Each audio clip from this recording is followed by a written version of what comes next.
तो 0R हमने देख लिया, 0R का मतलब 0R हो गया, 000 मीन्स 000 ओम, 0R22 मीन्स 0.220 ओम। ये बहुत क्रिटिकल इश्यूज हैं जो कंपनियों में आइडेंटिफाई करने में दिक्कत होता है कि 0R22 लिखा हुआ है तो इसको लोग कहेंगे कि भाई 22R हो गया ये। तो ऐसी गलतियाँ नहीं करनी है हमें, बिल्कुल डाउट जो है कि हमारा क्लियर होना चाहिए कि अगर हमारा ये आर किसी भी 2 डिजिट के बीच में है मीन्स इसको हम पॉइंट कंसिडर करेंगे। अब आपने यहाँ देखा है कि 0R22 लिखा हुआ है मीन्स कि ये 0 वैल्यू है और पॉइंट दे दिया हमने। ये नहीं है कि 22 ओम इसको कर देंगे, 22 ओम नहीं कर सकते। तो अब एसएमडी रेजिस्टेंस आइडेंटिफिकेशन में कोई दिक्कत नहीं होगी। अगर कुछ डाउट है तो आप कमेंट करके हमें बताइएगा। सेकेंड हम चलते हैं थ्रू होल रेजिस्टेंस।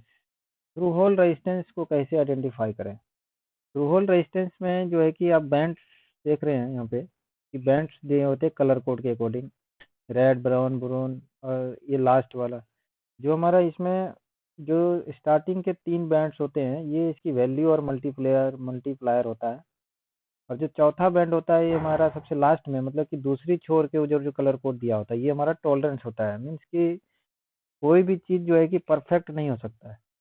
अगर हम 10 किलो की बात करते हैं या हम 10 ओम की बात करते हैं, छोटा वैल्यू ले लेते हैं, 10 ओम की बात करते हैं, तो 10 ओम में क्या है कि वो 10 ओम नहीं होगा। मीन्स कि अगर उसमें रेजिस्टेंस के रोल के ऊपर हमने लिखा है कि ±5%, मीन्स वो वैल्यू जो है कि 5 ओम शो करेगा या 15 ओम शो करेगा। मीन्स उसके रेंज है, कभी 7 ओम शो करेगा, कभी 8 करेगा, कभी 9 करेगा, कभी 10 करेगा, कभी 11, 12, 13।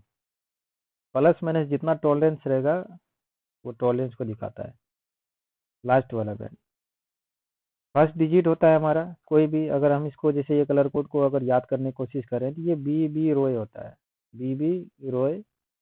ठीक है, 5 डिजिट तक मैक्सिमम जो यूज किया जाता है वो 5 डिजिट काफ़ी होता है। और उससे आगे जो है कि वैल्यू काफ़ी बड़ा हो जाता है, तो जनरली जो लोग यूज यूज करते हैं वो बी रोय रखोगे याद तो हो जाएगा। Black, brown, orange, yellow, green. तो ये हमने बैंड देख लिया। फर्स्ट बैंड हमारा ये है, सेकंड बैंड हमारा ये है, थर्ड बैंड हमारा ये है और चौथा बैंड हमारा यहाँ पे मल्टीप्लायर हो गया। और जो पांचवा है वो हमारा टॉलरेंस हो गया। और किसी किसी में जो है कि छठा भी बैंड होता है, वो होता है टेम्परेचर की, मतलब टेम्परेचर कोफिशिएंट कि वो कितना डिग्री तक वो झेलेगा। तो उतना बेसिक हम नहीं जाएंगे। तो चलते हैं कुछ जैसे रेजिस्टेंस के वैल्यू को कैलकुलेट कर लेते हैं कि किसी का और तो किसके अकॉर्डिंग किया जाएगा। जैसे अब आप देख रहे हैं यहाँ पे कि फर्स्ट बैंड हमारा है, second band, third band, fourth band. अब हमें 12, यहाँ पे 6.8 के है। ठीक है, रेजिस्टेंस की वैल्यू 1.2 ओम आ रहा है। तो 1 मीन्स क्या हो गया, 1 मतलब बी रो है। ब्लैक का 0 होता है, बोरोन का 1 होता है, तो मतलब ये कलर जो है ये ब्राउन हो। तो कलर बैंड में हम यहाँ पे देखेंगे कि वैल्यू, जैसे अगर हमारा पास फर्स्ट बैंड में अगर हम इस चार्ट को देख पा रहे हैं, यहाँ पे gold, black, brown, red, orange, yellow, green, blue, violet, grey और वाइट है।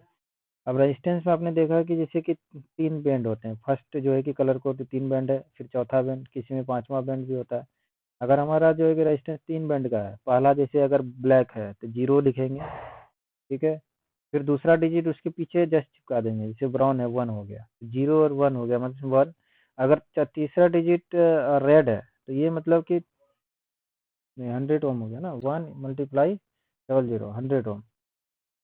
और चौथा जो उसका टॉलरेंस होगा प्लस माइनस, वो दिखाएगा कि वो कौन सा है। जेम से कलर होगा, जैसे मान लो कि हमें येलो कलर है तो येलो कलर में टॉलरेंस नहीं दिख रहा है, इसमें सिर्फ टेम्परेचर कोफिशिएंट होता है। ग्रीन होगा तो प्लस माइनस 0.5% कोफिशिएंट होता है। ब्लू है तो 0.25, वायलेट है तो 0.1। मीन्स कि जो कंपनियां जो टॉलरेंस रेंज बनाती है वहाँ पे अब रेजिस्टेंस है उस पर लिख तो नहीं सकता ना कि ±5% में हम थ्रू होल पे।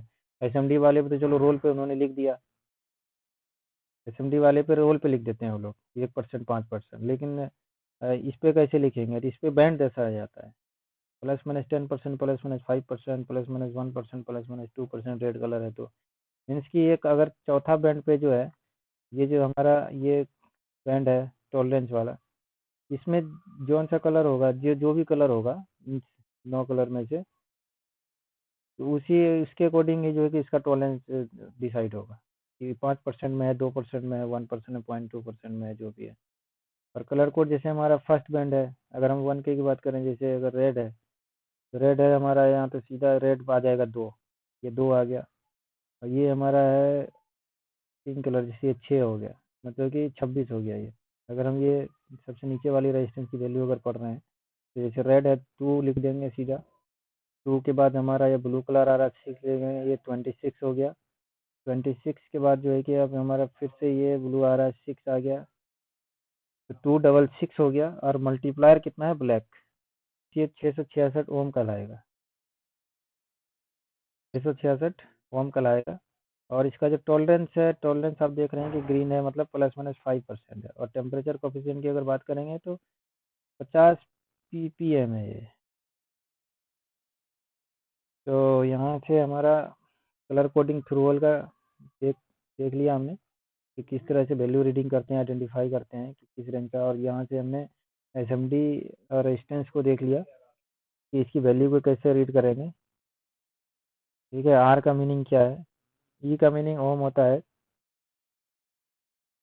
अगर ई लिखा है कहीं तो सीधा उसका मीनिंग रोल के ऊपर ओम होगा, और आर लिखा है तो मीन्स पॉइंट होगा। थोड़े बेसिक्स कंपोनेंट आइडेंटिफाई करने के लिए, अब ये भी हमारा ट्रांसफार्मर कॉइल है और ये हमारा कॉइल है। इसमें जो है कि स्टेप अप स्टेप डाउन दोनों होता है। ये बेसिकली आप जो ये देख रहे हैं ये ट्रांसफार्मर नहीं है, इसको भी कॉइल ही कहेंगे। बेसिकली कॉइल ही है ये, इसमें कंटिन्यूटी आएगी। बट इसका भी जो है कि प्राइमरी और सेकेंडरी होता है। आप इसमें मल्टीमीटर से मेजर करोगे तो इसमें वैल्यू दिखाएगा कि प्राइमरी में कितनी ओम है, सेकेंडरी में कितनी ओम है।